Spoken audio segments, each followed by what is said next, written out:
This thing on? How's my human? How's the spacesuit? Spacesuit warm up, ready to go? Ever have those days where all you can do is lie in bed? You're not even that comfortable in bed. Sheets all messed up and you're kind of like this. You can't even get up to make yourself comfortable in bed. And the whole world starts crashing in. You start to question your entire existence. What am I doing with my life? Is my future secure? What would I even do if I went somewhere else? I was really a shitty waitress. There's like a desire to be happy, but then it's like, oh, can I really be happy? Is it really selfish? All you have to do is start thinking about the state of the world and depression will come. What part of the movie are we in? When is like Luke Vader gonna come out and shoot all these bad guys? Even worse once you get into some sort of YouTube wormhole. That's enough to depress you and not want to get out of bed. Our culture programs us to be quite codependent. If you can't be happy, I can't be happy. If you're like messed up, I need to be messed up too.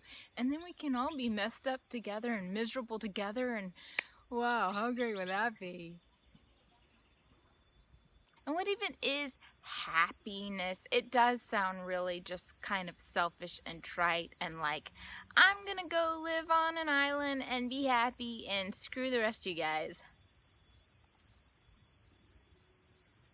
It's kind of valid. Do you think the Buddha was selfish? Buddha was like, he lived in this big palace and he was a prince and he ate lavishly. He had everything he could desire, but he wasn't happy. So he left that life to go seek happiness, to go seek what is peace. His parents were probably upset. They were like, yo, this is gonna look really bad to the town. Really? The prince is leaving to go just be alone? Can you not? And he had to go, you know what? Actually, I'm gonna follow this. I'm gonna follow this feeling and I'm gonna follow this need. And I would say it definitely impacted a lot of lives. The permission to be happy is permission to listen to ourselves, permission to listen to our hearts, permission to listen to our desires, permission to upset other people in the process who might not like it, permission to acknowledge our pain.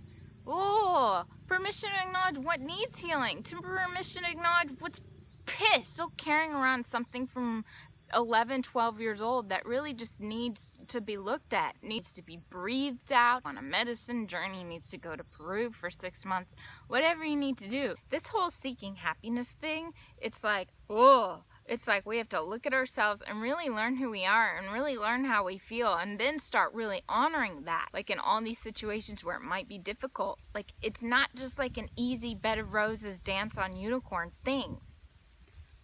But maybe there is some dancing on unicorns involved. Discovering what are the messages inside of us? What is it telling us? What makes it unhappy? What is this being inside going no to? What do we then have to say no to?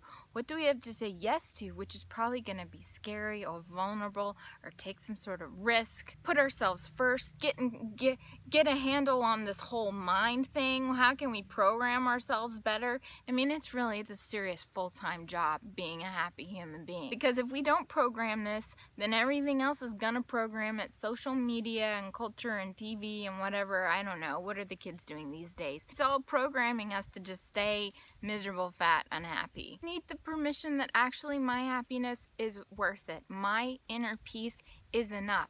Like my soul's personal journey is important enough for me to do it, and I'm not actually responsible for anyone else's happiness. Once your cup actually is filled up, then there is something to give to others, and then it's just a natural desire. Because we are all interconnected. At the core of us is this heart and this being that wants to be a part of the solution. Like I wouldn't be fully happy if I'm just laying forever on an ocean drinking coconuts, or would I? It's pretty good. I think it depends on my company. But even then we get sick of each other, you know. I think I would need multiple lovers, like coming in, coming out, just to like, you know, shake things up. But even with that, the moment one leaves, there's that feeling of emptiness. What am I doing with my life? Should I just forget it all?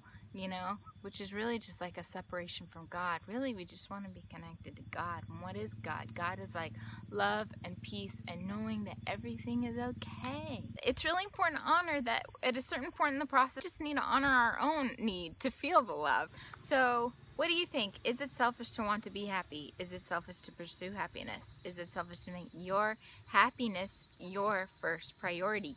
even if you have a lot of people relying on you. Leave a comment. Leave a comment with thoughts, insights, and like it and share it and subscribe and do everything. Yeah, follow me on Instagram down there so you can see photos of me eye gazing with unicorns and other good stuff. Till next time!